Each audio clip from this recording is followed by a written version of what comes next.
Hello à tous, ravi de vous retrouver dans la quotidienne. C'est la folie du Brasil en ce moment en France où la Seleção dispute ses matchs amicaux. Ce soir, c'est au Parc des Princes face à la Tunisie. Et pour l'occasion, la fédération nous a sorti une vidéo coulisses de leur rassemblement au Havre.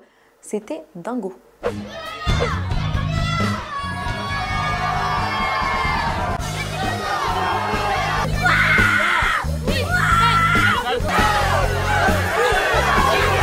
Et en regardant bien cette petite vidéo, j'ai trouvé le meilleur ami de Neymar. C'est son doudou, il ne s'en sépare jamais, c'est son enceinte.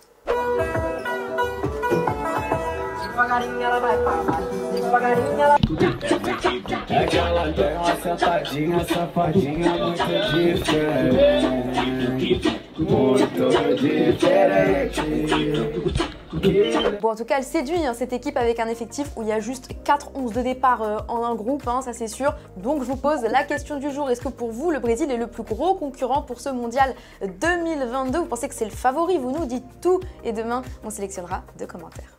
Justement, en parlant du Brésil, regardez ce qui serait arrivé à notre ami Google. En cherchant les événements prévus au stade de Lusail au Qatar, qui accueillera donc la finale, un internaute serait tombé sur l'affiche de cette même finale le dimanche 18 décembre. Brésil-France. Alors ça a été rectifié. Depuis, vous pouvez vérifier. Mais bugs ou prémonitions? Réponse dans moins de 3 mois.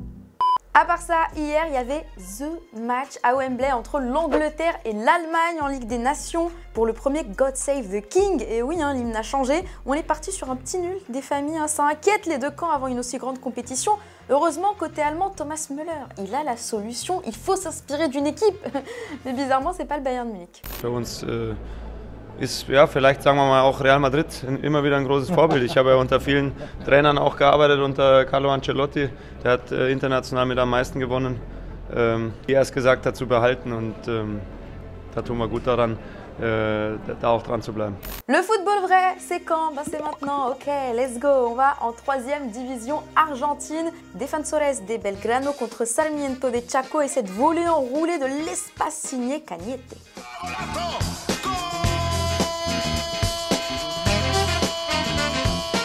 En Angleterre, chez les U21 de Derby County contre QPR, Joe Hay nous a mis ce lob incroyable, un bonbon. Retour en Europe, au Pays de Galles précisément, ils ont reçu la visite d'un acteur, pas n'importe lequel, Michael Sheen. Il a notamment joué dans The Queen ou encore Twilight pour les plus jeunes. Il est venu motiver Gareth Bale et compagnie avec un discours théâtral avant le Qatar. Les frissons. A red storm is coming to the gates of Qatar.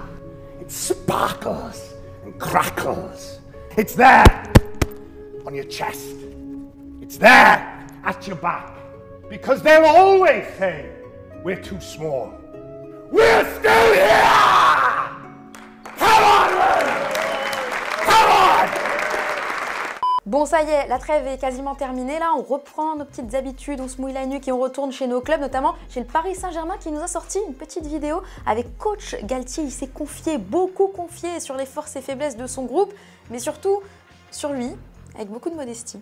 Évidemment que j'ai beaucoup travaillé et aussi rapidement avec l'ensemble de mon staff. Par attitude et par comportement, je suis souvent derrière eux à les pousser. Je suis très naturel, je suis très franc avec les joueurs. Le fait que je sois aussi entraîneur en Ligue 1, j'avais aussi pas mal d'analyse. Hier, Thomas vous demandait si vous étiez inquiet pour l'équipe de France en vue de ce mondial qui approche. Antonin, pas d'inquiétude selon toi, car tu te souviens du dernier mondial, personne n'était confiant et pourtant les Bleus l'ont fait. Azimut, témoin serein, tant que Didier Deschamps ne reviendra pas au 4-2-3-1 qui nous a fait gagner en 2018, on aura du souci à se faire.